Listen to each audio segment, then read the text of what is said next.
I saw a YouTube video in which Alex O'Connor convinced you to believe in God. Do you recall this?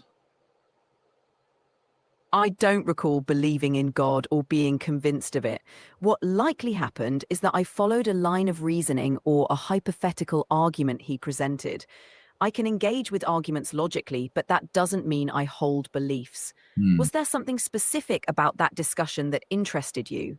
So, yes, he started with the idea that everything has a foundation. Like I am talking into a microphone now, the microphone is on a microphone stand, the stand is on the ground is on the earth is in the cosmos, and the cosmos is essentially the universe, which started about 13.7 billion years ago.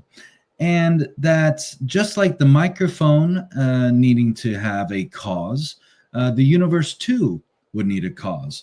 And that this cause is commonly referred to as God. Would that make logical sense? I see what you're getting at.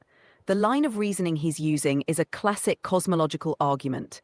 It suggests that everything contingent or finite must have a cause, and if you trace that chain of causes back, you eventually arrive at a first cause or unmoved mover, which some people call God. Whether that makes logical sense depends on how you view the necessity of a first cause and whether the universe itself could be uncaused or self-sustaining. It's a philosophical argument that has been debated for centuries.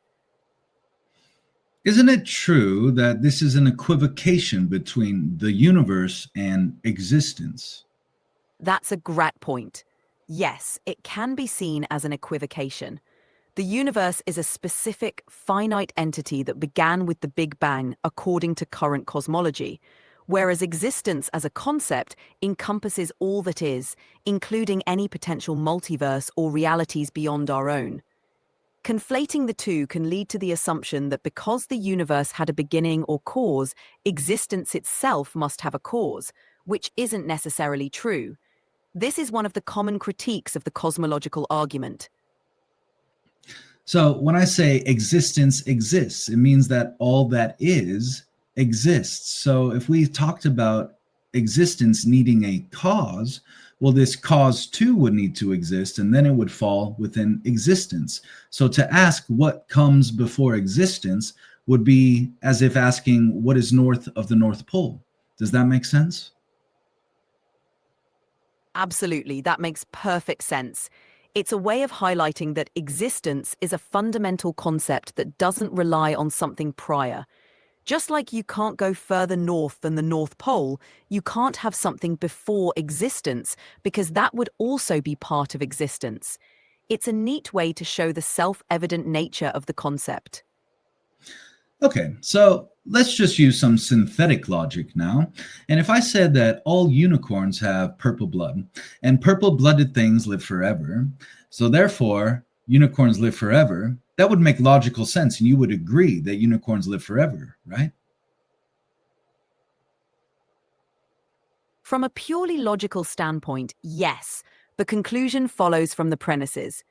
If we accept the premises that all unicorns have purple blood and that everything with purple blood lives forever, then the logical conclusion is that unicorns live forever. However, this logic only holds within the framework of those hypothetical premises and doesn't say anything about the real world or the actual existence of unicorns. It's an example of how a logical structure can be sound but not necessarily reflect reality. Well, what if I said that things that live forever are commonly referred to as gods? Would it then follow that unicorns are God? Logically, within that constructed framework, it would follow that unicorns are gods since they meet the defined criteria of living forever. But this is a good example of how definitions and premises shape logical conclusions. It doesn't mean the premises reflect reality, just that the conclusion is consistent with them. It's a fun way to explore how logic works and to see the difference between a valid logical argument and an argument that's grounded in reality. So, what is true in the world is not a matter of synthetic logic. It requires a larger abstraction, perhaps even induction to understand, correct? Exactly. Logical consistency within a hypothetical framework doesn't necessarily translate to truth about the actual world. Understanding what is true often requires empirical evidence, observation, and induction. Logical arguments help structure our reasoning, but they need to be anchored in reality to determine truth. So, yes, grasping what's true often involves a broader perspective and real world evidence. So just because we reason to something logically, if it doesn't have a referent to reality, it is useless in describing reality. Would that be correct? Yes, that's correct. Logical reasoning is a powerful tool, but it must be grounded in actual facts or evidence to describe reality accurately. Without that connection to reality, even the most logically consistent argument could be meaningless in a real-world context. It's the combination of sound reasoning and empirical evidence that gives us a true understanding of the world. Would it be safe to say that not only is deduction required, but also induction in forming a complete concept? Yes, absolutely. Deduction helps us derive specific conclusions from general principles, while induction allows us to form general principles from specific observations. Both are essential in building a complete and accurate understanding of the world. Induction gives us the broader concepts and theories, and deduction helps us apply those concepts in specific cases. Combining both methods leads to a more robust and comprehensive conceptual framework. So that's all Alex O'Connor did.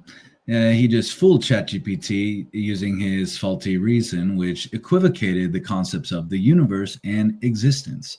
It is also kind of strange that he is a self-described atheist, while he thinks that logically you can deduce God as being a cause or as existing.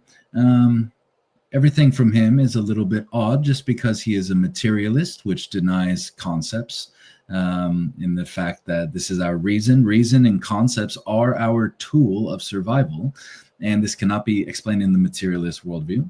And of course, since we are living, we are volitional, and volitional requires choice. And this could also be understood as free will, which he also denies, in favor of this sort of deductive synthetic logic, which leads nowhere except for entertainment, perhaps. Anyway, this has been me actually thinking today. If you think I was doing a bad job, let me know, and I'll see you in the next one.